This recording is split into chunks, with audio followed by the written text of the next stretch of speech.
Ladies and gentlemen, welcome to the Stone Zone, the place where I blabber about Japanese cartoons. I really feel like I should change the banner.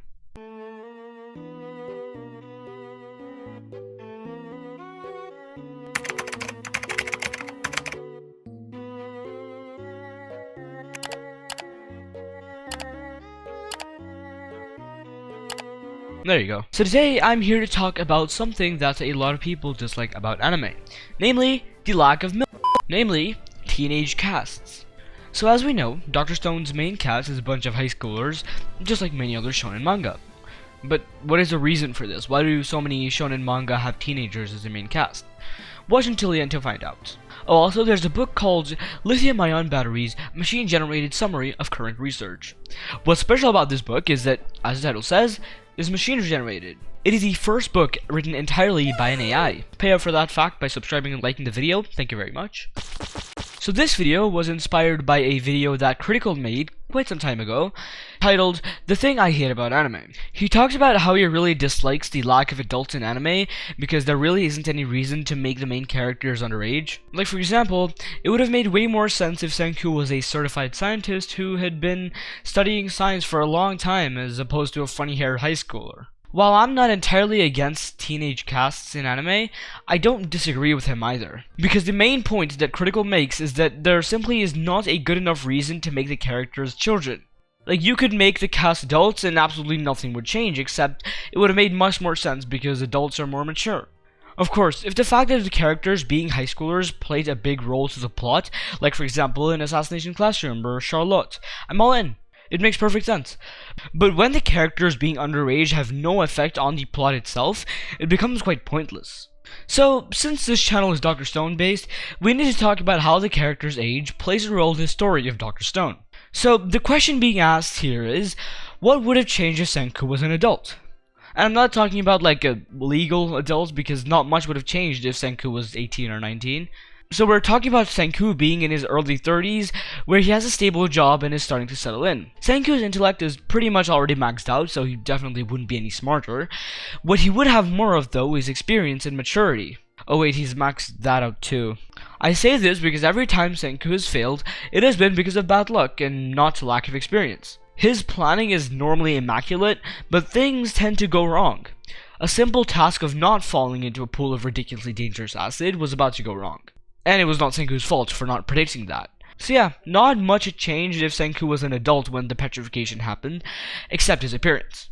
Now things would have been a little different for Taiju. By the age of 30, he would have already expressed his feelings for Yuzuriha, which means that he wouldn't have the will and determination to stay conscious. Since his consciousness was the reason he broke free from the petrification, that would not be the case if he was older. But if wanting to express your feelings for someone is a good enough reason to stay conscious for 4 millennia, then wanting to live for the sake of your loved ones is a good reason as well.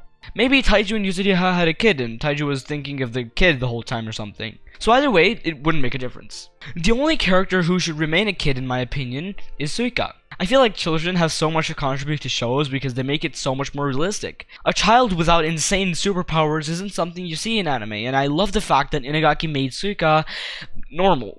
Besides the fact that she can turn into a goddamn watermelon, she's an actual normal kid. When's the last time you saw that in anime, huh? Sure, Gon's dumb, just like any other kid, but he's way too strong. Killua is pretty normal besides the fact that he can travel at the speed of lightning, masters assassination at the age of 6, and can rip out people's heart in a matter of seconds. You see where I'm going with here. Too many young characters are just too non-kid-like, if you know what I mean. It's like, sir, I think people are getting bored of watching teenagers act like adults. Oh, okay, then just make them kids. Okay? That act like adults. Okay.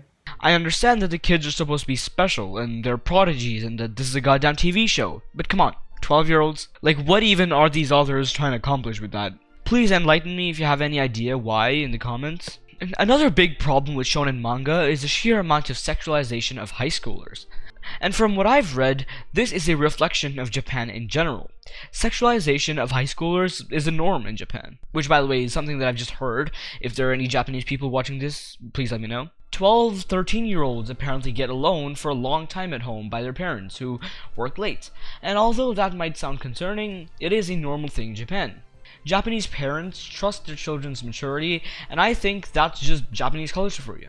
And that's the thing it comes down to. maturity. Physical maturity is something that humans don't have control over, but mental maturity is something that can be grown depending upon the person's life and experiences.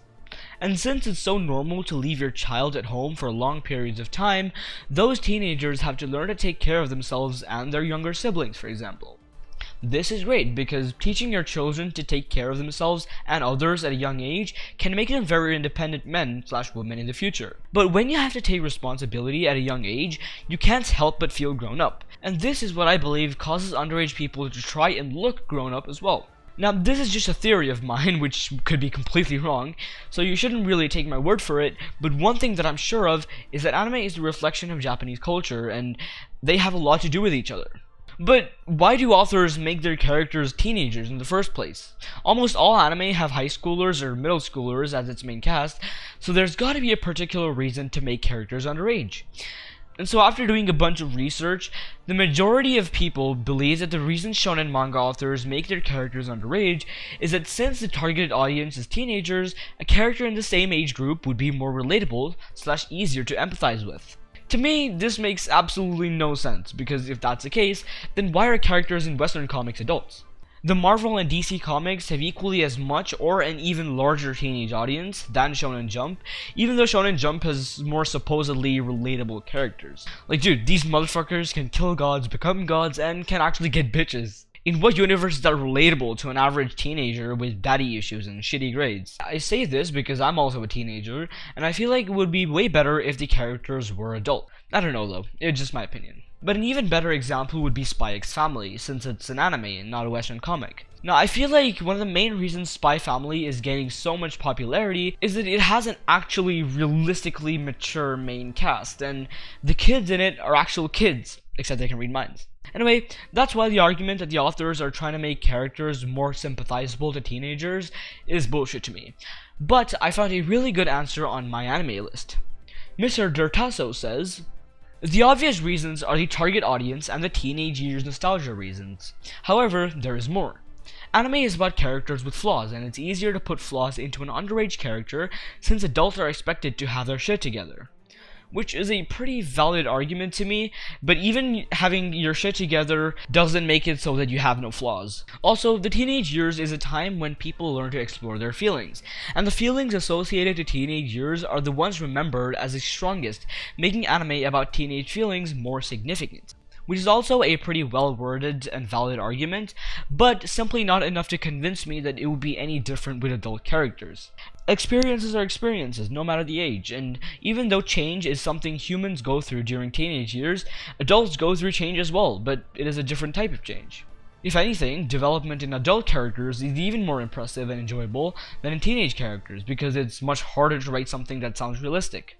The only sensible reason that it came to mind when it comes to authors making their characters underage is that since the most influential shonen anime had very young characters, it was like an unwritten rule ever since then to make shonen characters teenagers.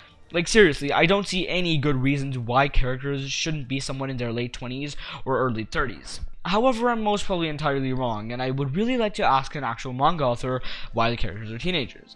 But then again, everyone might have their own reasons. I did talk earlier about how I'm not against teenage casts in anime, but like this entire video ended up being a rant about how much I hate teenage casts, even though I didn't mean to make it that way. I also didn't talk too much about Dr. Stone, to be honest. I hope you don't mind, but this was a fun video nonetheless. As you can see, I'm spending way more time on my videos, and I think it just helps so much and makes life so much easier. I also feel like the quality increases as well. But let me know what you think about it in the comments down below. Please like and subscribe. Okay, bye.